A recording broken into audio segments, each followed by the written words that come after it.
আসসালামু আলাইকুম রহমতুল্লাহি ওবরাকাতু। আজ সহি হাদিস থেকে অত্যন্ত গুরুত্বপূর্ণ একটি জিকির নিয়ে আলোচনা করব। সুপ্রিয় দর্শক, যে জিকিরটি মাত্র একবার করে আল্লাহ রব্বুল আলমীর নিকটে কিছু চাইলে আল্লাহ রব্বুল আলমিন দিয়ে দেন।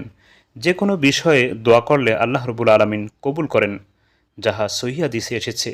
সুপ্রিয় দর্শক, সেই জিকিরটি উল্লেখ করার পূর্বে আমি আপনাদের সকলকে অবগতির জন্য বলছি, আমি আমার ইসলামিক লাইফ ও অন্যান্য চ্যানেলে যত সহি দোয়া দুরুদ জিকির তাসবিহ ইস্তেগফার নিয়ে ভিডিও দিয়েছি, সেগুলিকে একত্রিত করে একটি বই লিখেছি।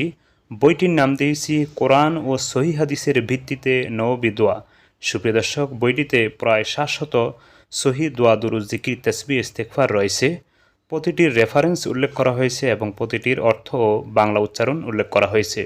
শুধু তাই নয়, কোরআনুল কারিমে মহান রব্বুল আলামিন যত দোয়া ও ইস্তেগফার উল্লেখ করেছেন, সবগুলি এই বইয়ের মধ্যে উল্লেখ করা হয়েছে বাংলা উচ্চারণ ও অর্থসহ।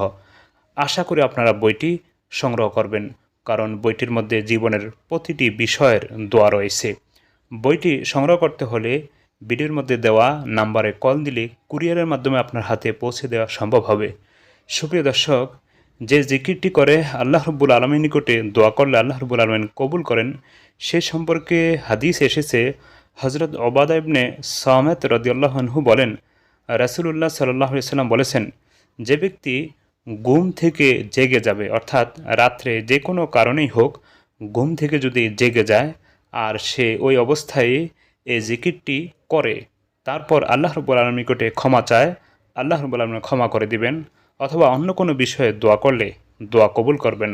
আর যদি সে ওই বিছানা থেকে উঠে ওযু করে নামাজ পড়ে, তাহলে নামাজও তার কবুল করা হবে।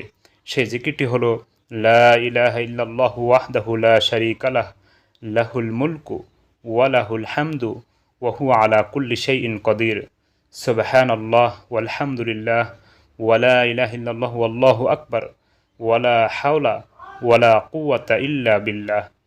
এই জিকিরটির অর্থ হলো, আল্লাহ ব্যতীত কোনো উপাস্য নেই, তিনি একক, তার কোনো শরিক নেই, তার জন্যই সকল রাজত্ব ও তার জন্যই সকল প্রশংসা, এবং তিনি সকল কিছুর উপরে ক্ষমতাশীল। মহা পবিত্র আল্লাহ, সকল প্রশংসা আল্লাহর জন্য। আল্লাহ ব্যতীত কোনো উপায় নেই, আল্লাহ সবার চেয়ে বড়, নেই কোনো ক্ষমতা, নেই কোনো শক্তি আল্লাহ ব্যতীত। সুপ্রিয় দর্শক, এই জিকিরটি একবার করেই আপনি আপনার মনের কথাগুলি আল্লাহ রাব্বুল আলামিনের নিকটে বলবেন, আল্লাহ রাব্বুল আলামিন কবুল করবেন। আসসালামু আলাইকুম।